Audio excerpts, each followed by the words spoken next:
first item we have on the agenda is election of the board officers. Do I hear a motion for nomination for president of the board? I'll make a nomination to elect Jean Carroll as the president of the board. Are there other nominations? If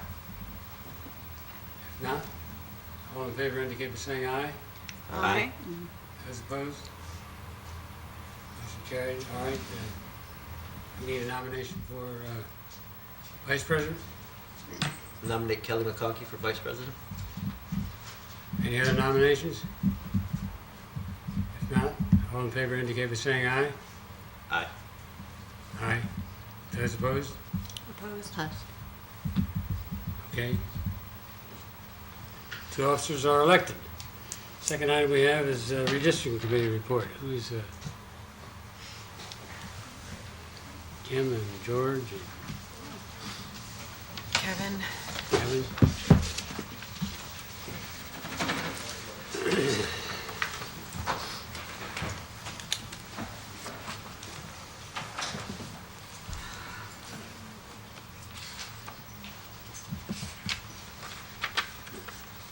First of all, Happy New Year to everyone.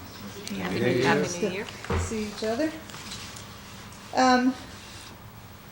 It is almost afternoon, so this afternoon, we are here today to present 4 plans for the Board of Education's consideration as you look to make decisions about the geographic boundaries for the Beach Elementary School and the impact on surrounding districts.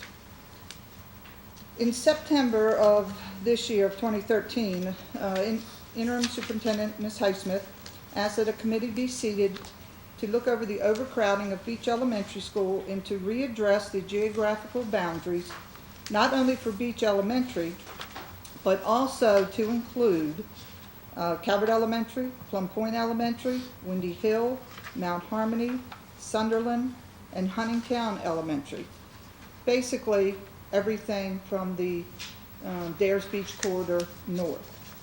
This committee was seated in accordance with our policy and procedures 4400 and 4400.1. The committee as a whole met on 5 separate occasions, starting with the first part of October, going all the way through till November and into December. 3 subcommittees were formed and met on various times and occasions during the course of these months to draft plans. What you will see today and what we will present before you is a culmination of many hours of time spent by members of this committee working in the best interest of the students of Calvert County. The ground rules were established in accordance with the policy and procedures. Data, enrollment numbers, state-rated capacity, future construction plans for both the county and for Chesapeake Town Center, transfers in and out of each of the affected buildings, grade closure and student numbers by address for each of these districts were provided to the committees as a whole. And they used that data and that information when they broke up into their subgroups. During the meetings, much discussion took place as to how, and any changes in the boundaries would impact the surrounding school districts. Each committee devised multiple plans for the committee as a whole to review.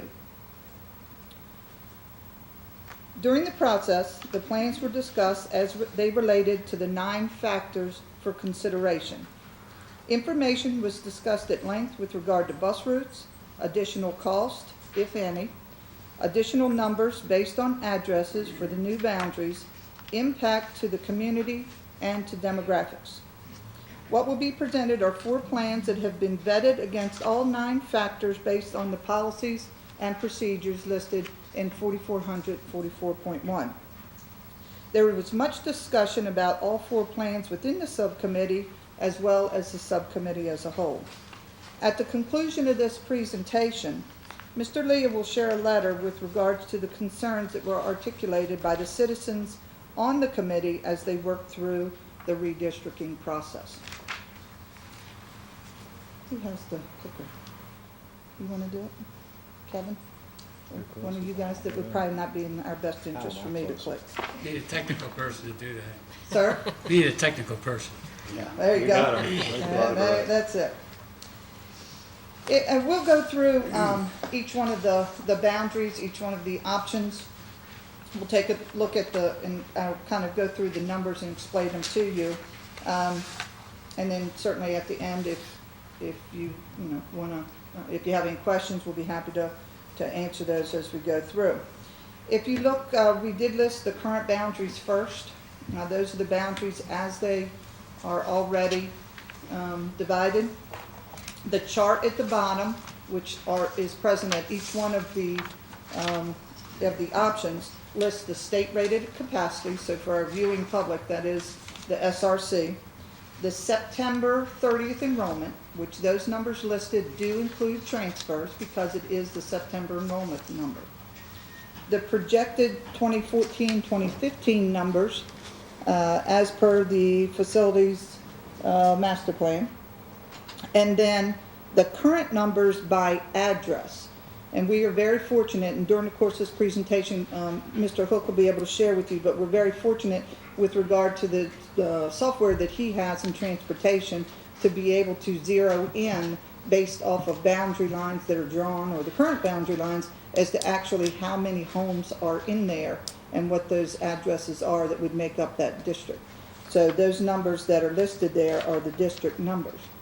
I will share with you, as many of you that have been part of this process before, and for the viewing public's general knowledge, is that the numbers that we use, we started with the data that we collect, and we have a number of people who are part of the redistricting process. Not only do we have the citizens who make up the representatives on the committee, but we have county staff, we have school system staff, and we had representatives from the PTA, we had representatives from CAC, as well as from the Chesapeake Town Center, who made up the committee.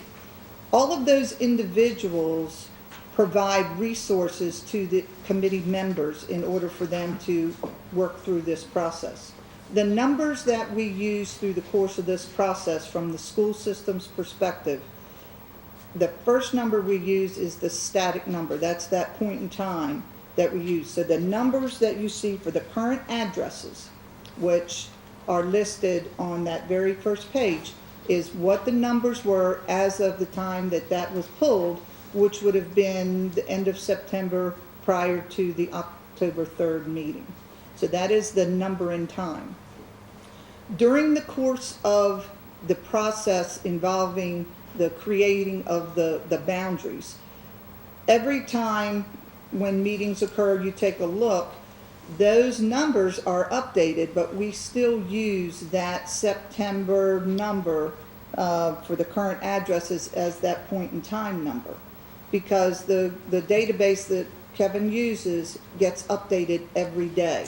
So we have kids that come and go every single day in our school system, multiple children as a matter of fact. So we have to stay with that number at all times. So if you're a numbers person, and if the viewing public are numbers people, and they're trying to take a look and calculate numbers, why is it that the numbers aren't all equal all the time? It's because we start a process at the end of September, we complete it in December. There are a lot of kids that have come in and out and moved around within our school system during that period of time. For the purposes of the committees, we use that number as their point in time number to work with.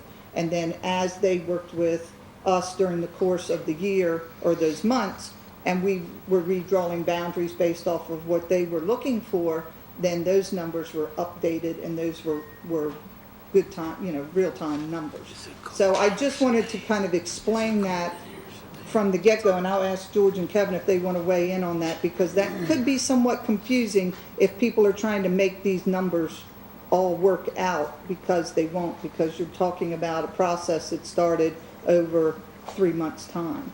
May I ask a question about the enrollment number?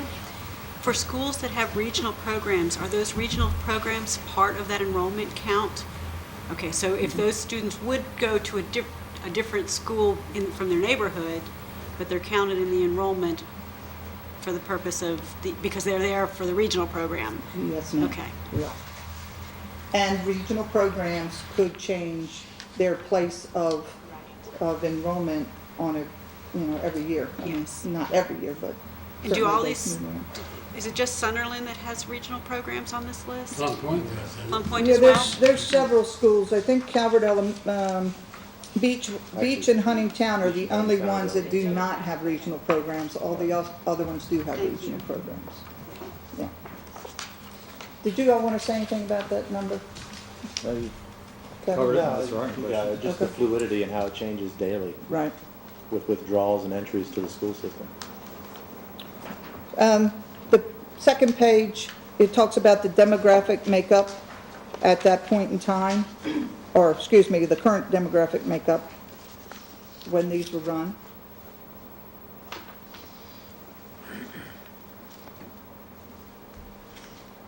I'd like to move into option one, and if I'm going to quickly through this, I just noticed if people are, this is gonna go on the website, right? So maybe we ought to put what farms is for in reduced meals. So just put a little note okay, for people. good catch. And actually, all of them, since AAAIAS, Yeah. it's edu speak. We will clarify that. Okay.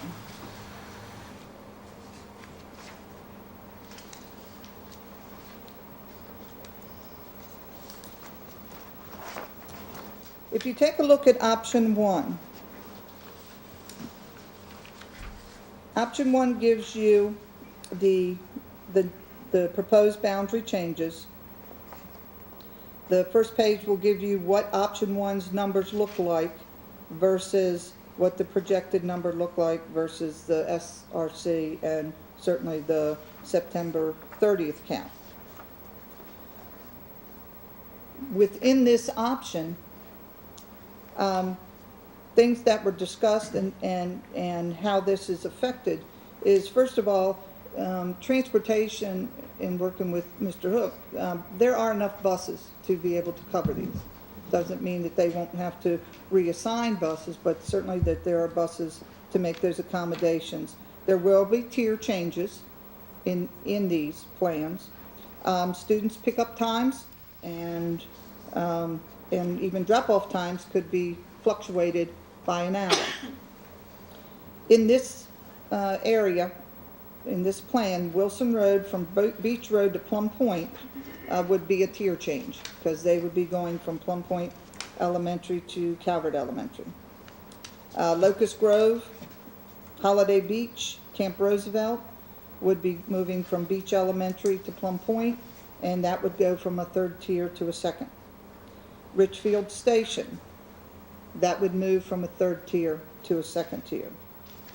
Cross Point, Old Solomon's Island Road, Route 2 from the county line to Mount Harmony Road, and Mount Harmony Road East.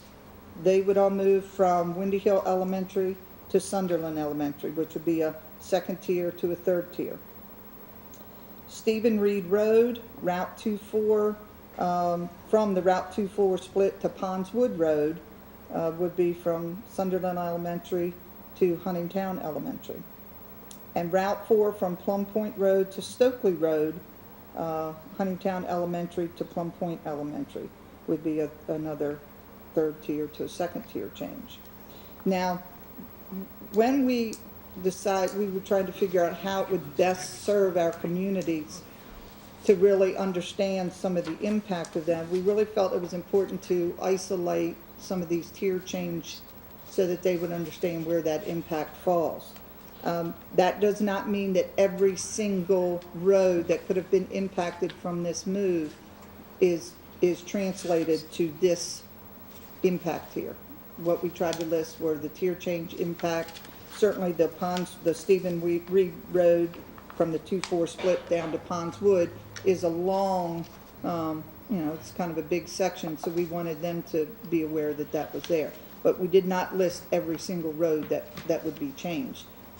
The thought is that they would see the map, see how those maps are drawn, and certainly at the presentation that we'll do for the public, then we'll be able to isolate more of the other areas that are impacted with that. Now, Did we look at what the longest bus ride would be in all of these different options? The longest bus ride in any of the options that are here would be roughly 40 minutes, 35 to 40 minutes probably. And that was the Summer City area over to Sunderland. That would be our longest run just because Dalrymple Road is a back road, curvy. Bus can't travel very fast. And is that pretty much county policy or procedure, the 40 minutes? We actually do not have a procedure that has an exact I'm number. just trying to remember. Yeah. What we are bound by are our tiers.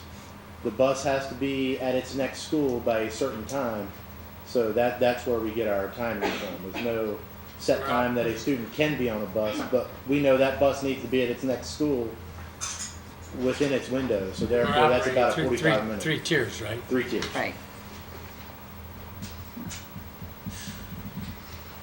So there's movement in every area, right? Every school. Yes, sir. And Not every plan does not move every school. Oh, are you talking about movement from bus tiers? No. Or are you talking about these plans in general? Yes. These Kids, options, children. students. It affects every school? Not every option affects every school. There are Option one a couple does, right. options that, Calvert Elementary is not affected, and Mount Harmony, I believe. Yeah, Mount Harmony Road. I think there's a couple plans. all right, let's get the methodology that you guys used understood by people. Just in plain English for me. Tell me if this is correct. You start with the kids who actually live in that district. You apply a projected increase in population or decrease in population. Is that correct? For 1 year. So in other words, you know if a new development is coming in. Mm-hmm. You feed that into the system. Is that a correct statement? We don't feed that in with a number. We know based off of county planning and zoning and Chesapeake Town Center what developments and what projections are in those areas. So that's added on at the end? In other words, you In know the that projections, in the projections. in the projections. So you start with the kids that are there, you redraw the boundary, and now there's so beach now is this size versus this size. And then you put a projected number on top of that for any new housing that's coming in or, right, any enrollment increase, any population increase, right? We do that in terms of the projections that we prepare. Right. We go to the state and those numbers that we're given to the panel itself or the subcommittee itself. We don't necessarily on each individual plan go in and nitpick a lot of that particular detail that can change on you in a heartbeat. So again, it has to do more with the projections that we have given them in terms of numbers to use and utilize. And that's a multiplier that we put in our projections. By neighborhood, because the neighborhoods change, the boundaries. That's right. Those Wherever this neighborhoods will happens end up to- in different districts if you change the boundary. Correct, right. So in Okay. part that happens, but it's more of a Okay. projection enrollment type of thing. We use that. Well, I think we might be talking about, are you talking about the facilities master plan projected enrollment? No, I'm talking about this. Okay. In other words, when you redraw the Beach Elementary School boundaries, like in some of the options, you'll have 200 kids coming out. And that would result in a projected enrollment of X amount. In another option, you'll have this looks like 200 kids coming out, but the ending enrollment number, the projected enrollment number is very different. And so I assume that's because you're taking out different neighborhoods that have different growth Would be, yeah. projections. Well, Right. the neighborhoods are being taken out based off of the lines that are being drawn. And given the information that Mr. Hook has on his software, he can put a circle around an area and tell you exactly how many addresses are in that area. So there's not a guesstimation about that. He can tell by based off of where that line is, how many addresses for elementary schools are in there. What we don't know is who will move in tomorrow. Right. or who we, what will happen 6 months from now. We know what projected plans are there, we know what projected development is. But in terms of the numbers that the committees were using, if they said how many numbers are on this road, and this road, he could come up with real-time numbers for them. But there is a projected number in there. Then. There is a projection of some increase in certain neighborhoods, right? I'm not sure Am I how that would missing- play in. Yeah, I'm not sure. We did not guesstimate, if this is what I'm hearing you ask. Did we look at a neighborhood and say, right now, there's 200 students in that neighborhood, but because of growth factor, if we draw a boundary around here and take these students out, the possibility would be that in 3 years, or in 2 years, there could be 250 kids there. No, we did not do that. That would play out if a particular option were chosen. We then take that and apply the multipliers to that, and you'll begin to see how that impact goes beyond day one. In other words, the following next 3 or 5 years, depending on how far we want to go with the projections. That, what you're speaking of, will have a major and profound impact on what really the projections are going to look like. It'll change everything that we have today. Okay. Does that help? Oh, no, I probably just got to cogitate more on this, but, okay, so my point that I was going to try to make at the beginning was, you took actual students where they live, you redrew boundaries, and that's the enrollment number that we see in all of these different options. There Yeah, are simply no transfers added back in. Absolutely. You're Okay. correct, absolutely. So, I'll figure out myself about this projection thing. And when we get to the summary, that's when I'll bring my point up again. Okay. But, okay, so that's very important for everyone to understand. So the numbers in the enrollment on these pages, on every option page, the enrollments include the transfers, but the option 1 numbers here. Do not. They Do not. Absolutely. Correct.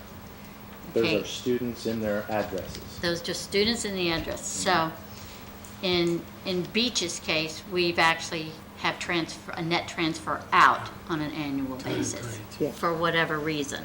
Right. And so other schools have transfers in. And, I know people are sensitive about this, but for your redistricting exercise, we did not take those into account at this time. We did not estimate how many kids could be going into that building via transfers. We posted the transfer numbers. That was something that was made available to the subcommittees.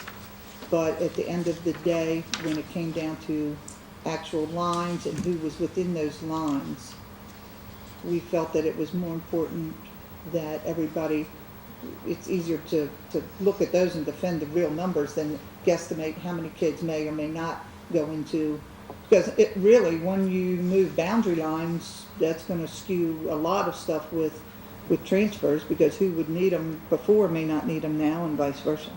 Right. Yeah. Yeah, that number can change drastically. Absolutely, absolutely. Okay, thank you. If you go to Plan 2, again, all of those numbers are listed in the, on the front with regard to the impact that the new lines have with this proposal, or this option, and what those numbers look like. Again, with regard to option 2, transportation indicated there were adequate buses. Bus routes would need to probably change because of tier changes. Elementary school and middle school students may have to ride the same bus in option 2. Student pickup times may change, again, by an hour depending on the tier. In this case, Summer City, Chesapeake Village, Old Bayside Road, which currently go to Beach Elementary, would now go to Plum Point Middle, and that would be a Plum Point Elementary would be a tier 3 to tier 2. This could impact the ride time and the drop-off time. And this goes back to could be lengthened by an hour, and as Mr. Hook already shared, it could lengthen the ride 30 to 40 minutes. Highlands, Wesley, Sorry, Stinnett lengthen the ride 30 to 40 minutes or result in a ride? Would result. will result in a ride, no. Highlands and Wesley Stinnett would move from Beach Elementary to Windy Hill. Again, that's a Tier 3, Tier 2 change, and they may ride a bus with middle school students. North side of Well, they're Plum, doing that now, aren't they, some? some, Yeah. Yes. north side of Ponswood Road, including Hardesty Road, would be Plum Point Elementary to Calvert Elementary. Again, That should be Sunderland, excuse me, Elementary. It's a Tier 3 to a Tier 2. South side of Ponswood Road remains the same, so there's no change in that. Wilson Road from Birch Drive to Plum Point Road would be a Plum Point Elementary to Calvert Elementary, second tier to third tier.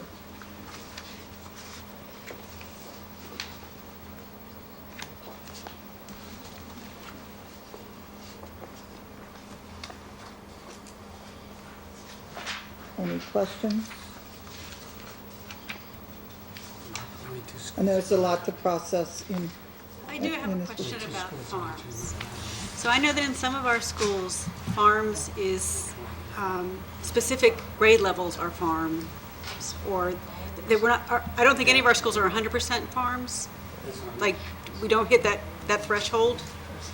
Is there a number, a percentage of farm students that gets you, that's almost unmanageable because you don't get to the next threshold To be for? a- You mean like a Title I Title school? I, yeah. I'm sorry, that's what I meant to say, Title I, not farms. Right. You're right, so Title I, there's a point in time where you are almost at that threshold where you become Title I, but you're not there yet. What is that number for the schools? Because I would hate to look at a plan that puts a couple of schools up against that and know that they're delivering the educational program is going to be that much harder because of it.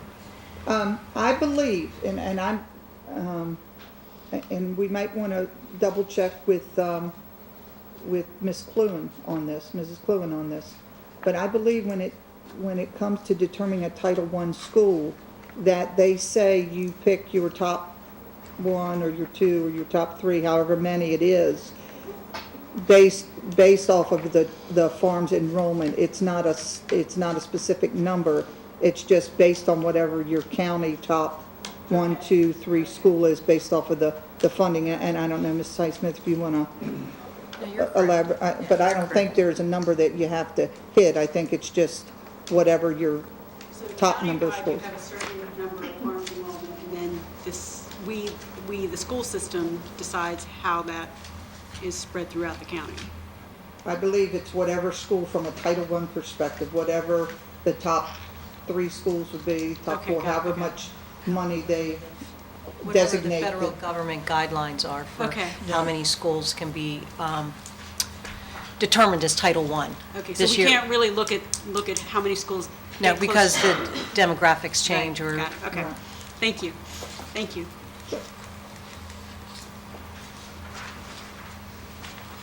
But that question goes to the fact that then if a school does lose its Title I status, then it won't have the regional program. Is that a correct statement? Or is regional program totally no, separate? that, regional separate. programs are separate, Okay. but you wouldn't have they wouldn't have Title I status. Which does mean that they would lose some of the supports that go along Right. with that. You're absolutely right. And that was some topic of conversation amongst the committees as well, is what does that mean when you lose a Title I status? There's not much chance of that happening though, is there? Really? Well, it really goes back to kind of what we talked about, and that is where, as a system, what do the numbers look like across the county with farms at the schools? And then when you take a look at these plans, though they have a substantial impact in any one school that possibly would either make them a Title I school or not. But because it's looked at differently, I think, through the course of each year as the Correct. farms numbers come up, it's really a year-to-year basis anyhow. The federal government can change how they do it. Yes. Thank you. Moving to option 3. Again, these numbers are listed. Bus routes, same thing does apply there. Adequate buses, they may need to be reassigned. Elementary school students may have to ride middle school buses. Pickup times could change by an hour. Wesley Stinnett, Highlands and Wesley Stinnett would move from Beach to Windy Hill, which would be a tier 3 to tier 2. That could involve the elementary school, middle school bus run. Camp Roosevelt, Locust Grove, Holiday Beach, currently at Beach, could be a Plum Point Elementary. Again, there's a tier change 3 to 2. Brick House Road, Mount Harmony Elementary to Windy Hill Elementary is a tier change 3 to 2. Old Bayside and Summer City, currently at Beach, would then move to Sunderland. This would be another ride time that Mr. Hook alluded to earlier. The Route 2 and 4 from the 2-4 split to Pondswood Road include Christiana Perrin Road, Bristol Drive, Hardesty Road, currently are Sunderland Elementary. They would move to Plum Point, a tier 3 to tier 2 change. Mount Harmony Road East would be a a Windy Hill to a Sunderland Elementary change. Stinnett Road, Emmanuel Church Road, Wilson Road, Plum Point Road, from Wilson Road to the Bay. Currently is a Plum Point Elementary, would then move to Calvert Elementary, which would be would work the opposite, would be a tier 2 to a tier 3. And then Stephen Reed Road, currently at Sunderland, would move to Huntingtown Elementary.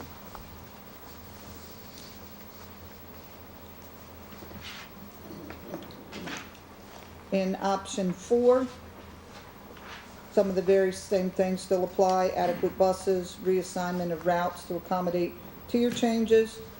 Student pickup times could change by an hour, again, depending on the tiers. In this case, Richfield Station, currently at Beach Elementary, would move to Windy Hill for a tier 3 to tier 2. Students will share a bus with middle school students. Karen Drive, Dalrymple Road, from Karen Drive to Christiana Perrin Road, Hardesty Road, Christiana Perrin, and Bristol Drive is a Sunderland Elementary to Plum Point Elementary change. This is a 3rd tier to a 2nd tier. Route 260 from Route 4 to Route 2. Currently, Windy Hill Elementary would move to Mount Harmony, a tier 2 to a tier 3.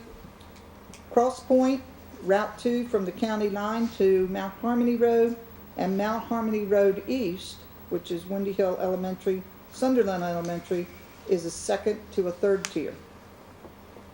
Ferry Landing Road and the southbound or the west side of Route 4 from Ferry Landing Road to Fowler Road would move from Mount Harmony Elementary to Sunderland Elementary. And Stephen Reed Road and Shekels Road would move from Sunderland to Huntingtown Elementary.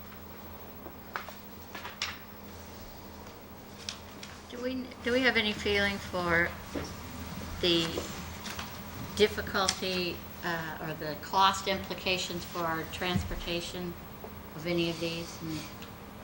Honestly, I mean, the reason that we stated that we had adequate buses and routes, all these kids are already being picked up by buses. Really, the difference here is our tier changes. We're not going to add any new buses, so that it won't cost us there. We're going to be running the same miles because you got to cover the same areas. It's just a matter of reorganizing the buses and shifting them around. So cost should be minimal, if any. So I have to imagine these funky lines that are drawn on here were because of the rational bus route. In many cases, yes. So you're saying is that that's not cost is not at Cost all. will be minimal at best. I mean, very minimal.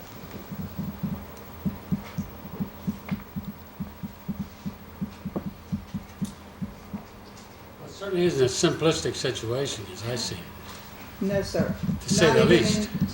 Not even in your wildest dreams is this a simple process. This is This is, it has been taxing the committee, we were blessed with a great group of citizens who turned up for those subcommittee meetings, the committees as a whole. They took their responsibilities seriously, they were professional, they asked questions, they had dialogue, and you could not have asked for a better group of individuals who just tried to vet every possible thing that they could. And it is not, there's Well, it's no one of the most simple- difficult things you ever do in the school system is redistrict. It's just unpleasant. Especially elementary, It's that, Yeah, especially elementary. oh my. yeah, it is, and it's tough because, I mean, as we talk about, and we talked about this before as a group here, and we talked about it in our committees. When you're talking about parents, and you're talking about their most precious thing that they have in their children, and the commitments and the relationships they have with their schools, it is an emotionally charged topic. And it's not fun. Of course, the problem you got is this long, skinny county, 40 miles long and 10 miles wide, and how do you, Right. I mean, at the end of the day, you're moving a lot of children. That's And you only have so many places to move. And at the end of the day, after you move a lot of children, you're making room for about 200 or 150, 200. I have And- two questions. Yes, ma'am. One is, in terms of delivering an educational program, I noticed that on some of the options, one of them has 11% more female than male, and that's the highest. Some of them are 7, 10. Is that something that educators think about? Like there's a mix that is you want or you don't want in terms of gender? And that'll change next year. I mean, Right, I mean, that's what the numbers are now. And I can defer to Ms. Highsmith, but I'll just say, as an educator, you're responsible for teaching who sits in front of you every day. And that's our charge, regardless of all kinds of anything. Okay. So I don't necessarily know at the end of the day that's gonna impact how Okay, anything good. gets delivered, or the effectiveness or the efficiency of it. Good to know. But I'll defer to you for, No, you're absolutely correct. And so if we are looking, one of the reasons we're coming back around and doing this, we tried to do it last year and we're not really able, and I know that the growth in that area of the county is really challenging. So, one of the things when we look at these numbers, our concern last year was, so we do it this year and we have to do it again in 18 months because of the growth. Can we see some data that shows what our projections are going forward 5 years? Will Beach Elementary School be exactly where it is today in 5 years based on our projections, even if we choose one of these plans? Well, we know what the projections will look like, that's why we're here. Right. So now what we're trying to accomplish is depending on the plans, how will these project out, and depending on what's chosen, we can do that. But we can't do it until, that can't be a piece of data that we can look at before a decision is made? I guess we I mean, could, yeah, we would just load these numbers as, okay, this is going to be our September enrollment, and let that ride through what we have and see how it plays out. Because I think that was one of the reasons we couldn't go forward last year, because we felt like we didn't make enough space in Beach Elementary School. And I would hate to see the community and then the Board of Education choose a plan that doesn't keep it open long enough, because we didn't know. So, well, we're not sure what's gonna happen in the short term. Can we find a way to tweak this to make it work without disrupting everything? Is that possible? Or do we have to do this massive, well, I mean, I don't know.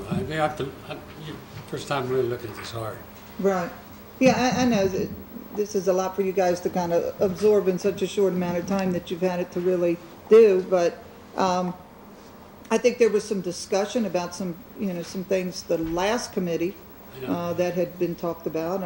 I think there was, I can't remember if there was some dialogue with the board on that day or not,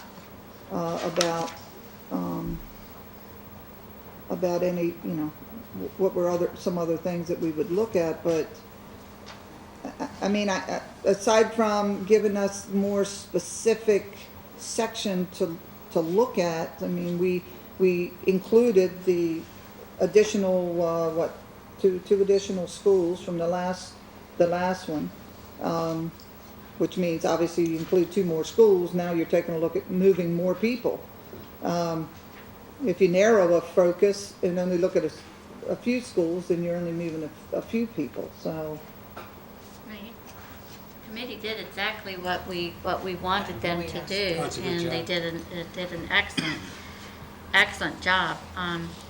No matter which way we take it, it's going to be one of the most difficult decisions we have to make ever. And this is the slide I wanted to get to because, and I think it has to go back with the pockets that we project are going to have growth, and I think this is it. So if you look at option 1, beach, and was 222 down at the bottom chart, is scheduled to transfer out, or not transfer, but to be redistricted out. And you look at the option 1 up at the top, the enrollment number of 499. Okay, then you look at option 2 down below that says we're going to now move 213 out. So we're going to move fewer kids out,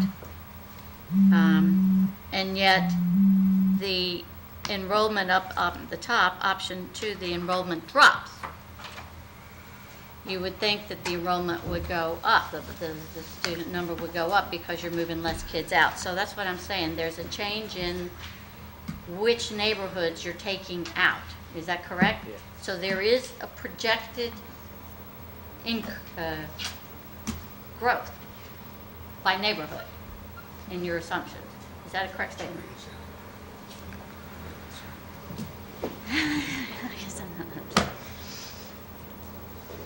I'm not sure where to go with that.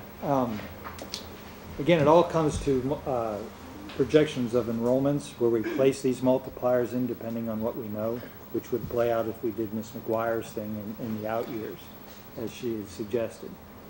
The numbers that the committee has used are pretty much those set in stone in terms of address, and that's what we're dealing with there. To project upon those, I wouldn't know, I'm not sure how that would be accomplished. And maybe I'm not following where you're going.